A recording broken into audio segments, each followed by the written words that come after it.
All right, good evening, everyone. The Irish Hammer here with you, along with Joshyboy. Going to be taking a look at Week Four's college football slate. Just a quick recap from Week Three.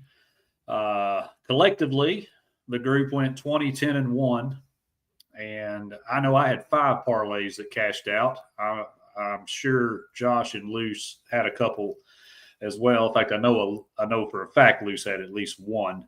But I want to give props to these guys for last week because of those 10 misses, five of them were mine. So they only missed five between the two of them. So big shout out to Josh and Luce for doing the heavy lifting last week. I did cash in a few really healthy parlays, but straight up, luckily I didn't include most of those on my parlay. So, Josh, as always, it's a pleasure to have you here on Thank you. Wednesday looking at college football slate. Great job last Yeah, week. thank you. And I'm going to let you get us started for week four. Got Okay. a few bye weeks for some teams this week, so we're missing a few of the regulars, but that's okay. We'll still find a few value That's all bets in right. here, and I will let you take it away. All right. We are headed to, let's see, where is this game being played at? Yeah, we're headed to TCU. This game is at TCU. We're going SMU, TCU over 64 and a half. I got it at 63 and a half, but I still think 64 and a half is good. Both offenses are really, really good, led by both quarterbacks, Kevin Jennings Jr. by SMU and Josh Hoover by TCU. I think this total soars over because both defenses so far suck. They cannot stop a nosebleed, and I think you're going to see fireworks in this game from start to finish. So I would play this up to about 68 and a half. So I got SMU TCU over 64 and a half. All right. I'm with you. I bet that as well. I got it at a flat 64 um, at minus 125. And I also included that in a parlay with TCU minus 6.5. And here's why I think TCU clears this and does a good bit of putting points in that point total bucket. TCU lost this game last year in borderline embarrassing manner. There was almost 100 points, or maybe there was 100 points scored in this game last year. I know SMU hung 66 on TCU. TCU turned the ball over five times in this game last year, and SMU had three defensive / special teams touchdowns in this game. I think it was two pick sixes or a pick six and a scoop and score and a kick return. TCU wants payback, and I think they're going to score early. I think they're going to score often, and I think they're going to give SMU a little taste of that lopsided score medicine. I think TCU rolls. This game's at home. I know it's a short trip from Houston to Waco, but believe you me, this place will be rocking. It'll be decked out in purple, and the Horned Frogs are going to get to hopping. So give me TCU minus 6.5 and the over, whatever number, play it. Doesn't matter. Going to be points. All right, Josh, what else you got? Do you want to give out your first play or do you want to? Um, well, that kind of was my first play, but since you're Gotcha. offering, I'm so bashful. Um, Oh, okay.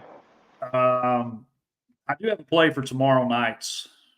I think it's the only game. There may be some FCS or D2 or some nonsense games, but and this is ugly. Okay, these are terrible teams, but I do like Rice minus the 2.5 against Charlotte. Look, Charlotte gave up 35 points last week to Monmouth. Monmouth. They had 410 yards passing and 28 first downs against this Charlotte defense. Charlotte's also 0-2 against the spread against FBS teams. They're terrible. Now, Rice isn't much better, but Rice runs kind of a wonky, weird offense. I don't even know what to call it. I just don't see Charlotte being competitive in this game. And sorry, I had this pulled up to share. The game is in Charlotte. And Rice is a 2.5-point favorite. So really, the way I'm looking at this game, Rice should win this game by 2 scores because there's no home field advantage for Charlotte in this game at all. So Rice getting less than a field goal against this god-awful defense, yeah, I'm going to take that. So give me Rice minus the 2.5 tomorrow night in Charlotte. All right. So for my next play, we are going with another over, and we're going to Memphis, Tennessee, between Arkansas and Memphis. So both teams led by quarterbacks Brendan Lewis for Memphis and Talon Green by Arkansas. I think, like I said in my original over, in my first over I played, I think you're going to see a lot of points scored in this game, a lot of fireworks in this game from start to finish. And I just think both defenses are not going to make stops. Like, you've seen both of these defenses so far this season. They cannot make stops to save their lives. I know Arkansas has played 2 cupcakes so far besides Ole Miss. And I just like a lot of points in this game. And a lean I do have in this game, I played Memphis plus the 7.5 as well. Good look ahead spot for Arkansas. Looking ahead to Notre Dame next week, I just think Memphis keeps it between the 7.5. So I played over 62.5 and Memphis plus 7.5. All right. Well, so we've been drinking the same Kool-Aid this week or something, I guess, because, as I always reiterate, we don't share our bets that we're going to give on this show week in and week out. I also have Memphis plus 7.5. Memphis, obviously, their entire offense is predicated around their run game, and Arkansas's had trouble stopping the run. They're like 93rd against the run in college football. And I know, Josh, you said that neither team really plays a lot of defense, and that is to a very large degree true because Memphis is all about scoring. But Memphis is top 12 in a recently discovered category in football. It's called defensive havoc. And havoc is a category that is anything that is disruptive to the quarterback, whether it's pressures or sacks or, forcing scrambles, forcing, quarterbacks to leave the pocket and try to generate plays with their legs. They're 12th in the country. So while they may not make a lot of stops, they cause a lot of problems. And we've seen Talon Green struggle on the road. Yes. So I really feel like between Arkansas not being able to stop the run, Memphis's defense making enough big plays to at least keep Talon Green frustrated and out of sorts. I'm 100% with you. I think Memphis can at least keep this game within the number. I'm maybe talking myself into even dropping a little beer at Neyland money on the money line, because it's definitely a step up in competition that Memphis is facing in Arkansas. But Memphis at home, if they can disrupt Taylor Green, I mean, they've got a shot to win this thing outright. But I do like Memphis to cover a touchdown. And the total, I think, what did you say you had the total? Did you say it was 62.5? 62.5, and I got, yeah, it's still 62.5 on DraftKings. Okay. I'm showing it 61.5 on FanDuel, but in this game, I don't know that 1 point moving either way is going to make any difference. So yeah, I'm definitely with you on the side. I hadn't made up my mind if I'm going to bet the total or not, but if I bet the total, it's an over or nothing for me.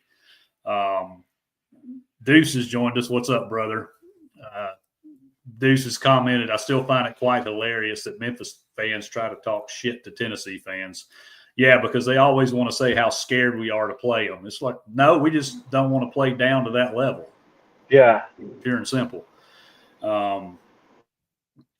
Always Tiger high. You're not even little brother, y'all. You're like step brother, twice removed, whatever. Yeah, we'd skull dragon by 40. Deuces on it. Yeah, 100% right. That defense against Joey and our receivers, our running backs, good Lord, they'd have to bring out the mercy flag. Yeah. Anyway, sorry, I digress. Had to give Deucey a shout out there for joining us. Thank you, brother. Thank you, dude. All right. So what else you got? All right. In my third play, we are going to Lynchburg, Virginia. JMU is taking on Liberty, and I laid it with James Madison on the road. 9.5. I like it Liberty. This Liberty team is not what they have been under Coach Jamie Chadwell. And I was looking at their schedule, and they lost at Jacksonville State 34-24, and at right. Bowling Green 23-13. And James Madison, they've only played 2 games, beat Weber State, and played Louisville, gave Louisville a really good game. And I laid it with JMU minus the 9.5.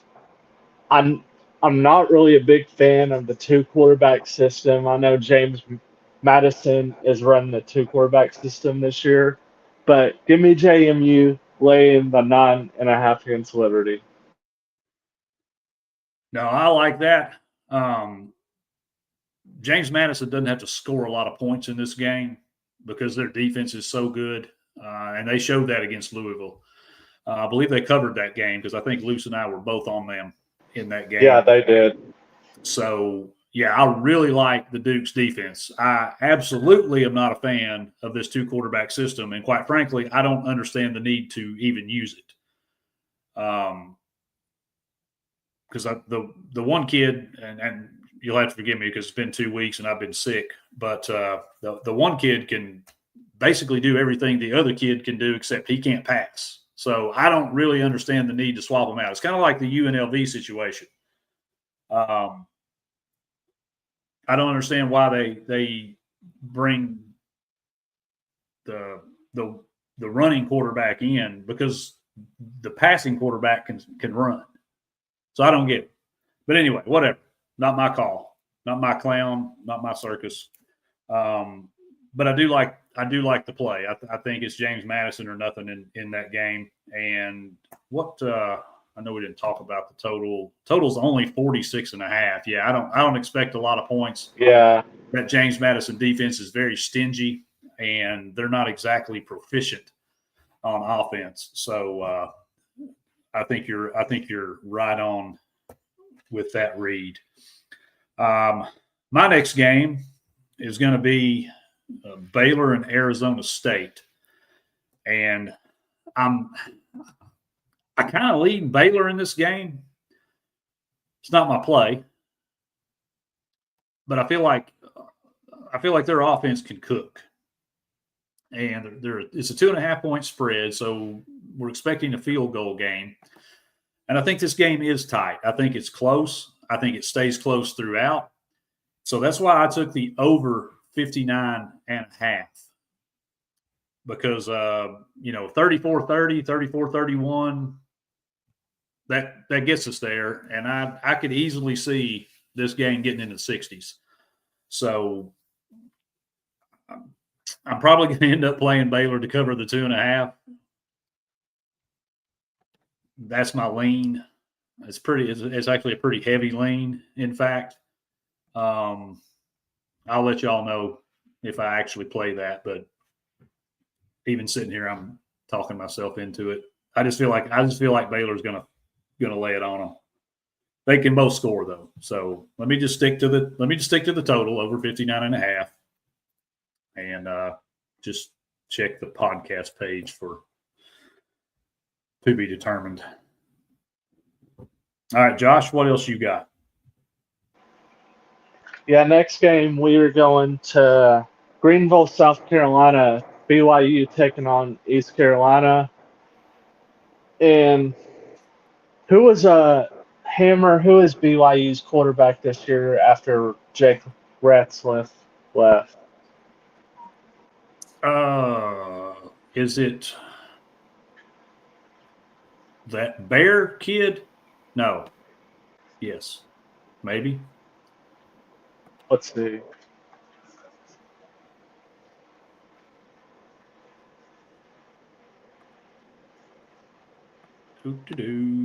Sorry, y'all. This is live TV. Sorry. And I told you we don't talk beforehand. Let's see. Yeah, Bear Backmeyer. I thought that was him. Yeah, so BYU led by Bear Backmeyer. Sorry, I butchered that name, but true freshman quarterback starting this year for BYU, and I want to fade BYU in this game.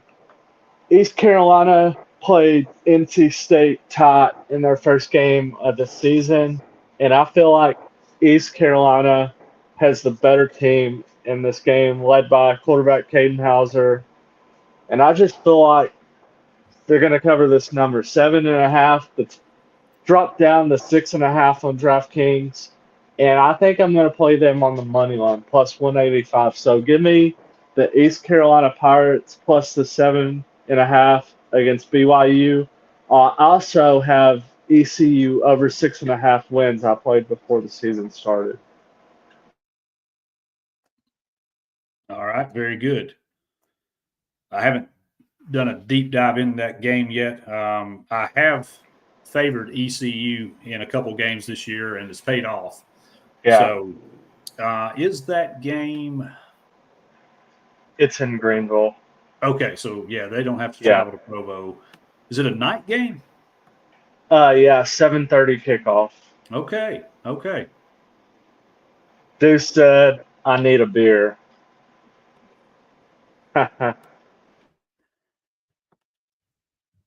Yeah, I thought that was pretty funny. Okay, I'm gonna look at that a little closer then. It's 7.5, right? The spread? Yeah. Okay.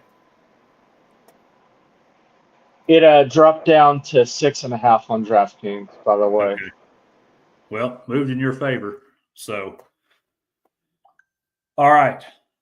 My next play, and I've been back and forth on this game since Monday. I bet it early Monday morning. I'm talking like 5:30 Monday morning. And I think I've changed my mind. I'm going to talk about the total first. Then I'll tell you what I did with the side. Texas Tech goes to Utah in a Big 12 showdown that, quite frankly, could be a preview of conference championship game at the end of the season. I definitely think one of these two teams will at least be there. I'm going under 57.5. I think that's where the line still is. Let me check that real quick like. Yeah, it's still 57.5 on the camera. All right. Very good. Still trying to find it. I somehow got into games for next month. I don't know why FanDuel feels the need to put that there. Yeah, 57.5, and we got a 2.5 point spread.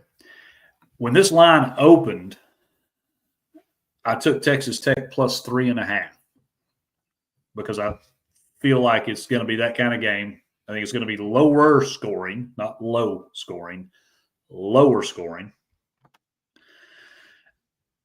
And I feel like it probably comes down to a field goal. Now it's dropped a point, and I kind of feel like Utah's going to win this game. I pulled this same thing last week with Tennessee. Line opened at 7.5. I jumped on it with both feet. It very quickly moved down the ladder, all the way down to the 3.5. I ended up catching it again at 4.5. Then I bet it at 3.5. And then, yes, I took Georgia minus 2.5. Everything cashed on that game. I feel like it's kind of going to be like that again. So I'm not necessarily regretting that I took Texas Tech plus a 3.5 a couple days ago. But I think I've talked myself into believing that Utah wins this game. And it could be by much more than 3.5 points. But I definitely like the under. I feel like Utah's defense is very, very efficient. Texas Tech has not been tested, and their first test is on the road in Rice-Eccles, which is a pretty intimidating place to play. So I'm going to go under. I've already bet Texas Tech plus 3.5, and I'm probably going to take Utah minus 2.5. So maybe the luck of the Irish will be with me again this week, playing both sides. And this thing is Utah by a field goal. But that's I know it's a lot. There's a lot moving parts on that play. Officially, I like the under 57.5. I don't advise anybody to do this crazy shit that I'm doing. There you go. Josh, you're up. Thanks. All right, Hammer. So I don't normally do this, man, but we're going to take a first quarter bet, and we're going to Norman, Oklahoma. We're going Auburn, Oklahoma over 9.5 first quarter total. I just think both offenses get off to a fast start. Jackson Arnold and John Mateer. Got to lay some juice, minus 135, but I feel like you see a 10-10 or a 14-10 first quarter score. So I played over 9.5 first quarter total. No, and I think it's a great play. Man, could you imagine if we'd bet the first quarter on the Tennessee-Georgia game last week? Yeah. Yeah, I don't disagree at all. I think both teams probably score in the first quarter. Hopefully one of them gets a touchdown, and that bet clears with ease. So I do like that bet. Because, I mean, we're talking somebody gets a touchdown, somebody gets a field goal, and it can be the same team that gets it. Doesn't make any difference. Right. They get 10 points generated, that bet wins.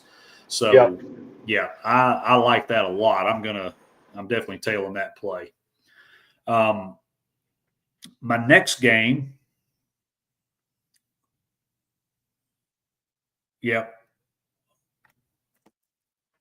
I'm having a conversation with myself here. Don't mind me. Gotcha. Excuse me. I'm going to go Ole Miss and Tulane. Now, we saw Ole Miss, in Arkansas put on a fireworks show last week. And I feel like we're going to see that again this week. And this is kind of a sandwich game for Lane Kiffin. But I still think that they're going to be dialed in. They're not going to be looking ahead to LSU necessarily. I feel like they're going to be kind of focused on this game because Tulane's not they're not Kennesaw State. So I think they're going to take it seriously, and I think they've got some things they need to work out on the defensive side. Certainly, their quarterback's back healthy, so I like the over, and I got it at a flat 60. I would have loved 59.5. It's just a half point, I know, but I just feel better about that. Definitely think this game gets into the 60s. I think Ole Miss, again, can do some of that heavy lifting, but Tulane can score. That's not a bad football team. They just haven't been tested like they're going to be on Saturday by this Ole Miss offense. But we saw what Kentucky was able to do in the second half of the game with Ole Miss that cost everybody the Ole Miss minus 9.5. I think Tulane's a better football team than Kentucky. So if Tulane just hits 20, Ole Miss gets into which I think they will, they'll get into the 40s, then this total's gravy. So give me Ole Miss Tulane over 60.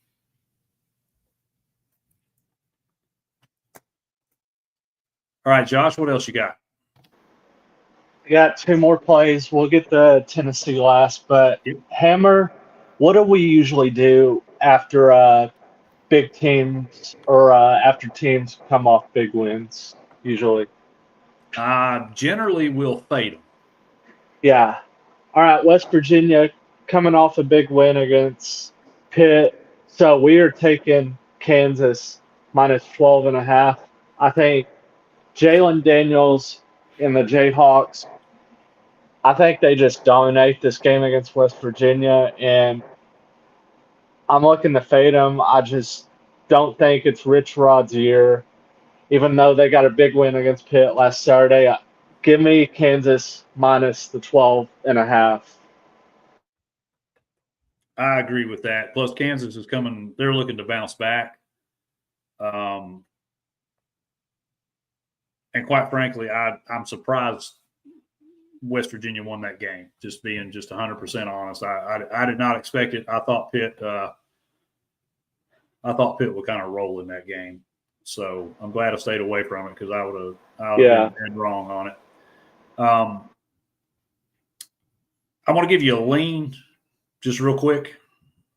Then I've got 1 or 2 more that I'll throw out there. That was 12.5 on Kansas. Yes. Okay. FanDuel's still got it at 13.5. So if you're on DraftKings at 12.5, that point could be the difference. So always shop your odds. I can't stress that to you enough. Always shop your odds if you've got options. Definitely exercise. All right, so I got a lean on this Indiana-Illinois game. Initially, I liked Illinois. It was 4.5. And I thought Illinois could keep this within a field goal. But then I remembered that Luke Altmaier is Illinois' quarterback, and Pat Bryant and another kid that was great last year that left was in the NFL.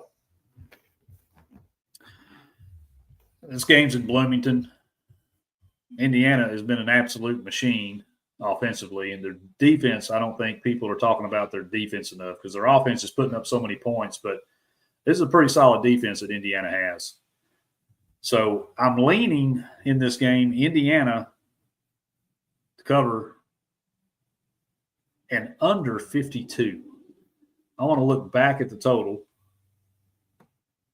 to make sure. It's 52.5.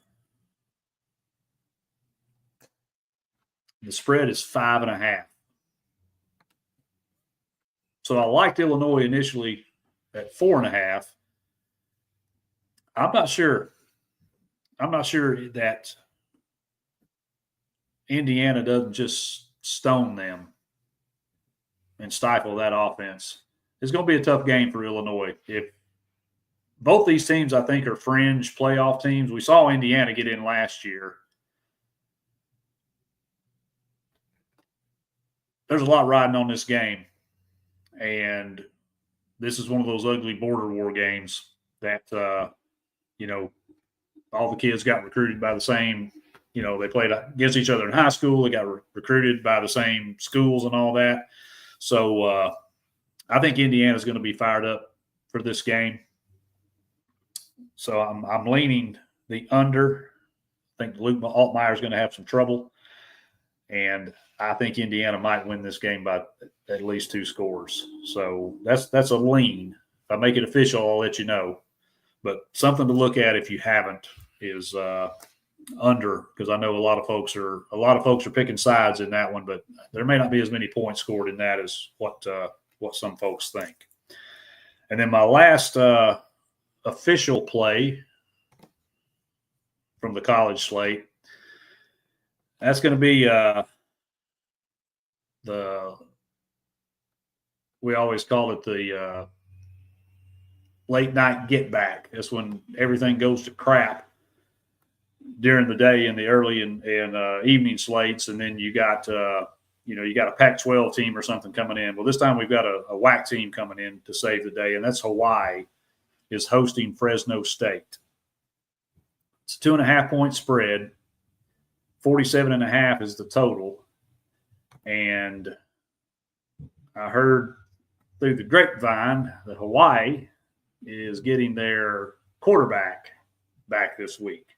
Well, they didn't miss a beat without him, and they proved me wrong in week 2 when I faded Hawaii, and they ended up rolling. I ain't fading them this time, even as an underdog.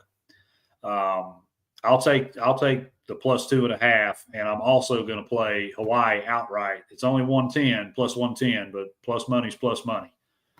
So give me Hawaii at home against Fresno State plus 2.5 and on the money line.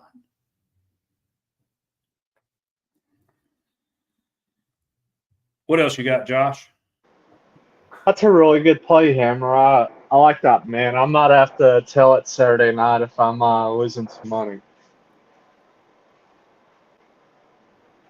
So, my last play, Hammer, we're going with a little 2-leg parlay. First leg, we got Tennessee in the first half minus the 24.5. I think the Vols are going to come out pissed off from last Saturday in that gut-wrenching loss against Georgia. I just think UAB has no shot in this game, and I laid it in the first half minus 24.5. I think Joey Football is going to put up video game numbers again, and I think it's going to be Mike Matthews that has a great game in this game, going for 100-plus yards. So 24.5 first half. Second leg, we're going Indiana money line against Illinois. Like you said, Hammer, Indiana has the better quarterback led by Fernando Mendoza. I just think Luke Altmaier sucks. And Indiana has the better defense. They have the better head coach in Kurt Cignetti. And I just think Brett Bielema is a big fat loser. So we're going 2-leg parlay plus 173. It pays out. I like it because I 100% agree with everything you said about Tennessee. I think they're going to take out some frustration on Trent Dilfer and whatever a blazer is. I've been saying it all week. What is a blazer? What's a blazer? It's a jacket and it's a car that Chevrolet makes. Outside of that, I don't know much else what it would be. And then, I think Indiana wins the game. I spread be damned. I don't see Indiana losing this game at home. And you're right. I don't like Cignetti at all. I think he's a jerk. I think he's arrogant. I think he sits up on his Big Ten high horse. But he's a better coach. And he's got a better football team. And he's playing at home. So I'm with you on that as well. I have, since you threw a parlay out there, I got to log back in. I'll throw you one out there too. All right. Because I've had some folks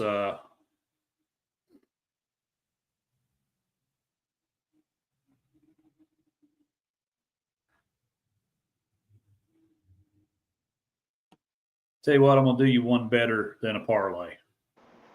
Okay. I'm gonna give you a teaser, and I will post this on the I'll post this on the podcast Twitter page. Y'all do with it what you like. I don't advocate parlay betting as a general rule. So everything we give you, me, Josh, Luce, they're all straight bets. If you want to take a couple and put them together, I do the same thing. I just don't advocate playing parlays. I'm a big parlay player, but I'm not going to sit here and tell you to do it.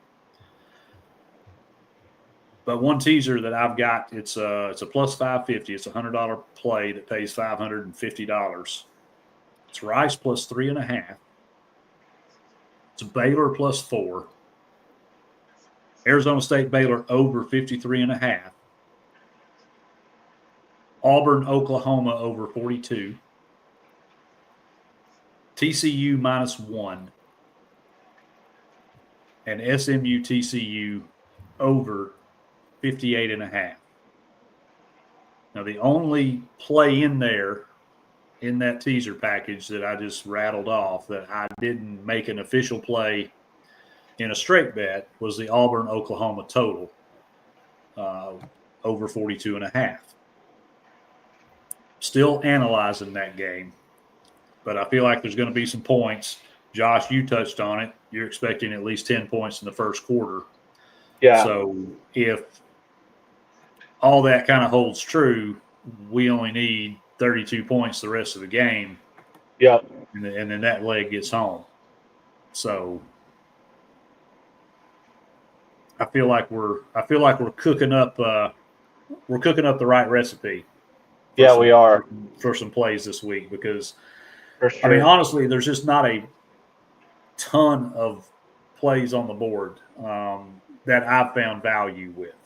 And I'm not going to bet with the bet. I'm not going to force anything just to get a ticket in. I'll recycle some other plays or, mix up some parlays or, some round robins or teasers, something like that. Do a couple NFL and college bets together. I'm just not going to force a play because I'm not going to sit here and tell you and all the beautiful people watching to play something that I ain't willing to play myself. Right. If we speak it on here, we bet it. So I ain't interested in clicks and whatevers. So, but I am going to do something before we get to. Did we get to your last play? Yes. We did. Okay. I agree. We're just going to beat the shit out of UAB. I'm going to do something. And the only way you're going to catch this is if you're watching right now. I'm going to do a giveaway. If this bet hits.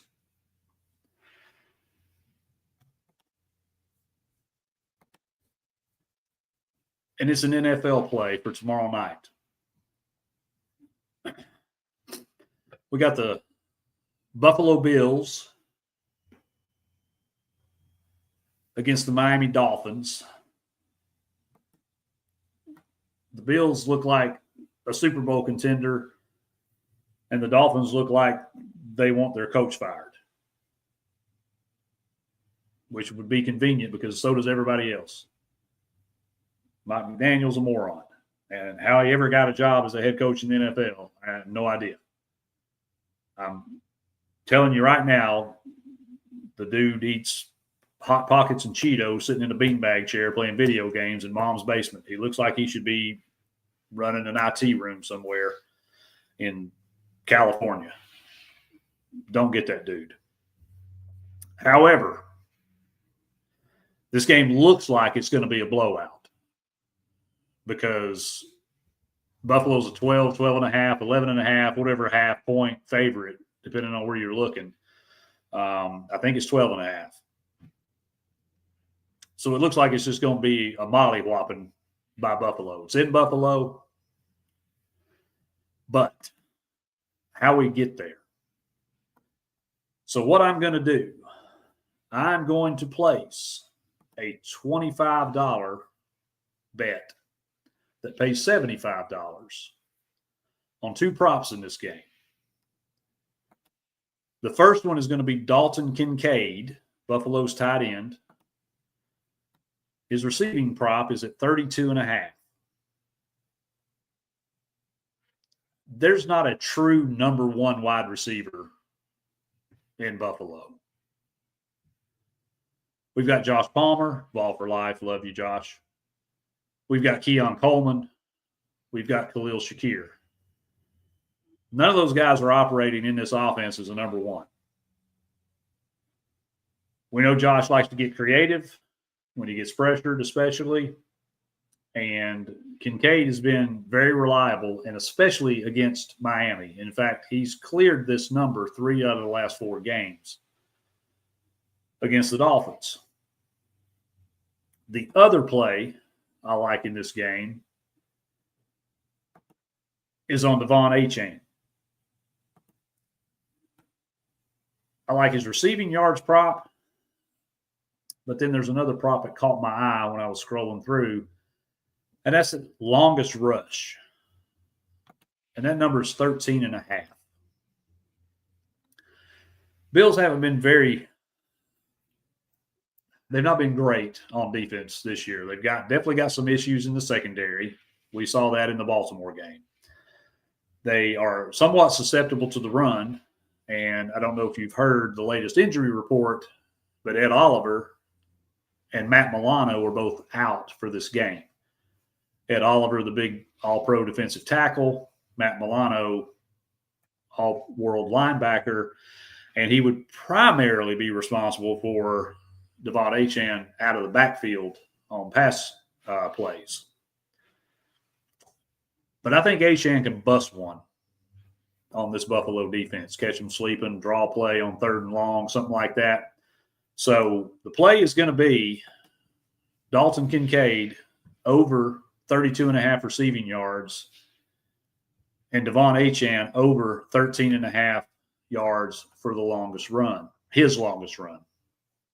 This play is available on Prize Picks. I'm not a big parlay site guy, but I'm going to do a little contest with this. If this bet cashes, I'm going to send somebody watching that follows, subscribes to the podcast, and sends me a DM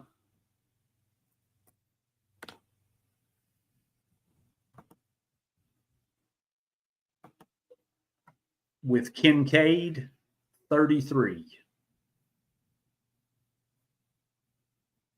Subscribe to the podcast. Go ahead and follow me and Josh and Luce and Ferris. Follow all of us. Subscribe to the podcast. And then DM me, Kincaid 33.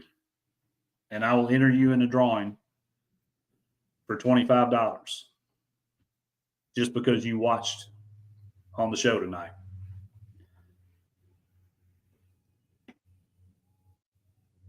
And unlike other people that might say, tell everybody, don't tell anybody. They didn't watch. You guys did. You have 500 people jump in there. They think they can get $25. Don't tell anybody. Subscribe. DM me, Kincaid 33, and I'll enter you in for a drawing, $25 cash. No gift card, none of that crap. I'll send you real American money. Josh, you're not eligible. Yeah.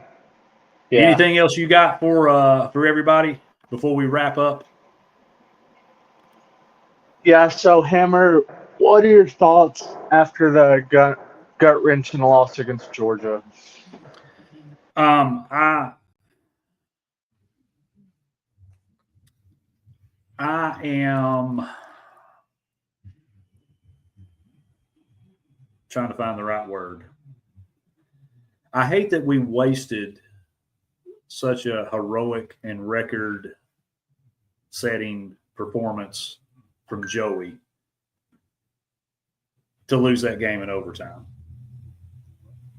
And I know a lot of people, and undeservedly, mind you, a lot of people have been giving Max Gilbert the business. Look, we shouldn't have been in a position that game came down to a field goal. I know Georgia didn't have any penalties called in the second half, so whatever adjustments that Kirby made at halftime obviously were miraculous because they didn't commit any penalties the entire second half. So congrats on that, Georgia. And congrats on us missing a field goal. You made a hell of a play to not lose the game. But dude, I'm just going play calling, man. We have got to get a killer instinct when we've got these heavyweights on the ropes. We need to land the knockout punch. We got to quit calling plays not to lose. And I saw somebody posted, not commenting to me, just random thought, I guess, that Coach Heupel coached that the exact same way Kirby would have if he had been in that situation. Bullshit. There's no way. Kirby would have went for the win. He wouldn't have gone in turtle mode and ran 3 plays up the middle for a half a yard. He would have took a shot. Our receivers were cooking. Joey was cooking. I know it slowed down in the second half, but no, Kirby would not have done that. And I'll be quite frank with you. Luce and I had chit-chatted a little bit back and forth, and he made the comment that Kirby's the only coach that would have won that game, and he's probably right. He is right, yeah. Had that been anybody else that we had our foot on their throat, 8-point lead, I don't think anybody else would have won it. I agree. And Kirby shouldn't have won it. We should have won that game. We outplayed them. Yeah, they adjusted second half, got some things, cleaned up. But Joey played his ass off. He did. And I know a lot of Ty Redmond's getting a lot of heat too, and he shouldn't. And I know a lot of people were saying after Tennessee got that fumble, at least throw the ball downfield. So what Georgia did after we got that fumble, when we were going to kick the game-winning field goal on that drive, they took the deep passes away. Mm-hmm. They were, and so I feel like Tennessee could have thrown short, intermediate throws to counter that.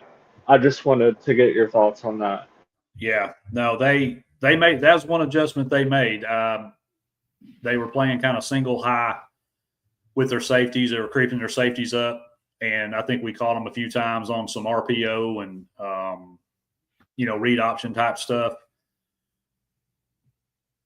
But they played more of a cover 2 and a two high safety in the second half to kind of try to take that away. And Brazel still, he still burned them for another one. So I definitely would have at least felt better walking away from it had we taken a shot or two or tried to work the ball closer. And then the stupid procedure penalty, the false start. I mean, everything just fell apart, basically. And when Max missed the kick, we're going to overtime. I just knew in my gut they're going to do it again, and that's what happened. So it was so gut wrenching to have them on the ropes, our foot on their throat. Yep. Had to let them up off the mat, man. But hats off to Gunner. We didn't really know what we were looking at with him. The receiver stepped up. I mean, clearly the defense isn't as elite and dominant as it's been in years past and what we're used to seeing. Right. and I feel like we've closed that gap with them in talent. But all that said, I mean, what do we got to do to beat these guys, Josh? I mean, do I need to break out Joe Boo in the rum? I mean, I don't know. Yeah. So, I was really hoping that we were going to get this one. It's probably the last time we see them on a consistent basis. They'll be rotational, I believe, after this year. Not unless we ran the table this season and went to Atlanta. That's true, and I think a lot of folks are kind of maybe shifting towards that. As there's no such thing as a good loss in my mind. I know there's quality losses in regards to playoff ranking, yada yada, blah blah blah. But I ain't never lost a game and looked as, oh, that's a good loss. Yeah, all losses suck, but especially this one. So yeah, it's what it is. Unfortunately, we have to move on and take advantage of some other opportunities that I hope we have. And I feel like, I think 10-2 is definitely a realistic number. 11-1 is not crazy. yeah. We've got to exercise a couple road demons. Yep. And we've got a sneaky game with Mississippi State that we have to be careful with. Then Oklahoma's going to come in here with their shiny new quarterback, which they claimed all they needed last year to beat us. Yeah. We got a new quarterback too, buddy. Yep. Do you feel like we will have to go 11-1 this season to host a home playoff game, or do you think 10-2 could possibly host a home playoff game this season? I thought you were going to say, do we have to go 11-1 to make the playoff?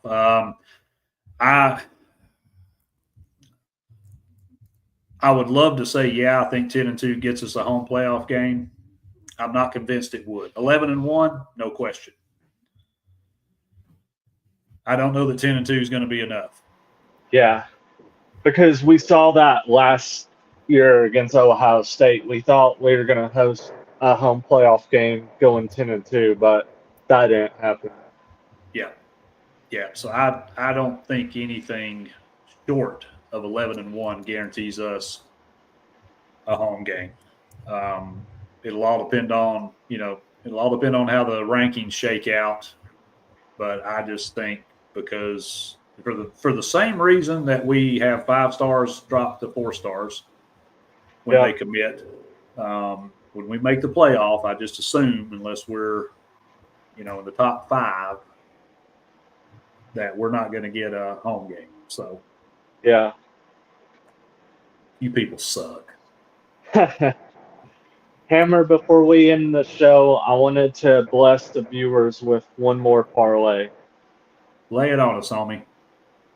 All right, first leg, we are going Tennessee first half team total over 31.5 against UAB.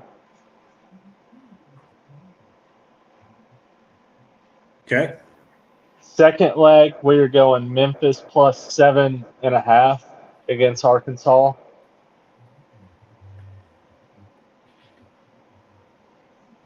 All right. Third leg, we are going over 64.5 between SMU and TCU. Okay. Fourth leg, we are going Indiana minus 6 against Illinois. Okay. In fifth and final leg, we are going Washington first half minus the 10.5 against Washington State. 24-1 parlay. Ooh, Lord.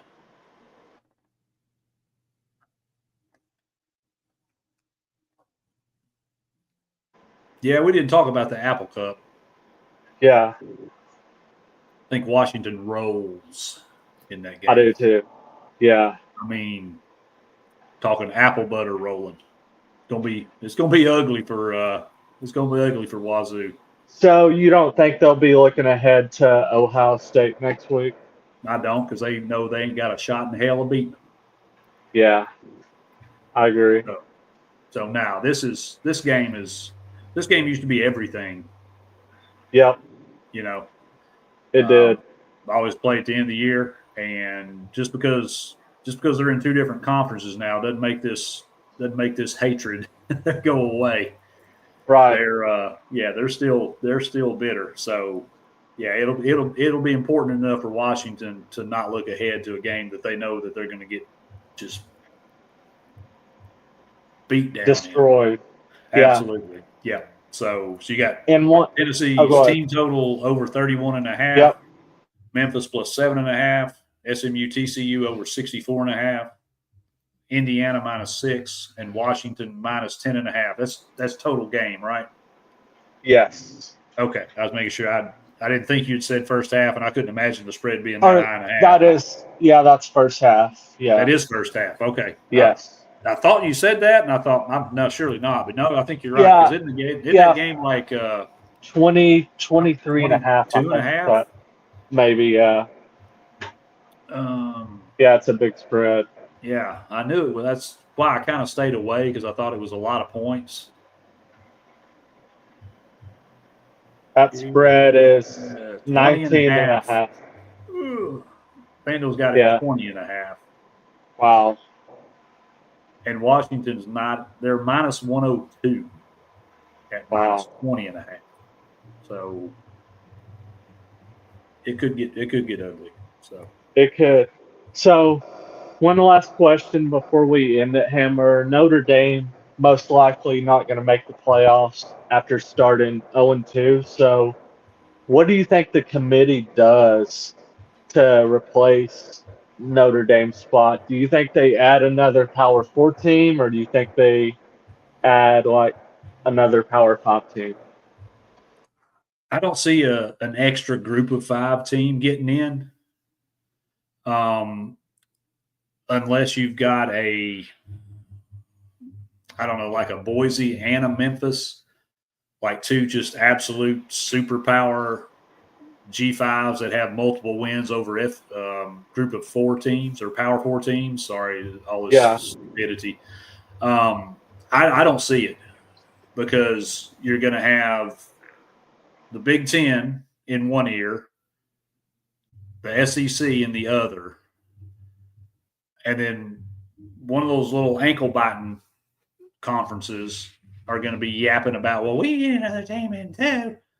No, there's no way. There's no money in bringing a group of 5 school, extra group of 5 school into the mix. They're going to go where the money is, and we know all the money is in the SEC and the Big Ten. Yep. So if Notre Dame does not make it, and I'm not convinced if they go 10-2, I'm not convinced they don't, even with that schedule, because that strength of schedule is not going to be very strong. No. But if USC gets them, they're out. No chance. No shot.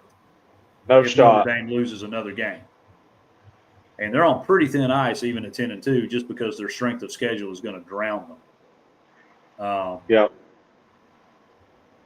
So if they don't, there's no way it's not a Big Ten or an SEC school. I just don't see it. I don't either. Just because fair, unfair, I'm not SEC biased in this. I'm just telling you the reality of college football. Money talk. The money is in the SEC and the Big Ten. Just look at the television deals at the rest of the country, the rest of the conferences, and tell me who ESPN or the College Football Playoff Committee, the NCAA, whoever, tell me where they want that team to come from based on TV. Yeah, it's a no-brainer. It is. So, well, all right, my friend. Great job. Some great picks out there. I love that first quarter bet with Auburn and Oklahoma. Thanks. We're singing out of the same song book on the TCU, SMU, and Memphis, Arkansas game. Yep. You've talked me into that ECU plus 7.5, by the way. Good. I already made a note there. I'm tailing that. I like that a lot. So good. Hopefully I'm not going to say bounce back because you and Luce, you did your thing last week. I was the anchor that held the boat back from busting open. But still 20-10 and 20-10 and 1. We had one push and cashed 5 parlays. So wow, nice. Not gonna complain about that in the least. And one last time, your last shot. If you will follow the podcast, and then just follow all of us too. Subscribe to the YouTube channel, and then DM me Kincaid33. You'll be entered into the contest for a $25 drawing if Dalton Kincaid has 33 receiving yards or more, and Devon Achane has his longest carry of 13 and a half yards. You'll be entered in a drawing for $25 exclusively from the podcast. Won't find it anywhere else. You'll never hear me say another word about it till I announce the winner. Josh, I love you, brother. Thanks for joining. Love you too. Thanks. Look forward to seeing these bets cash. Thanks, everybody that tuned in. Really appreciate that. Good luck if you tail. If you miss, it was all Josh's fault. I had nothing to do with it. Thanks, man. But love y'all. Appreciate it. Thanks for tuning in. And we will see you next time.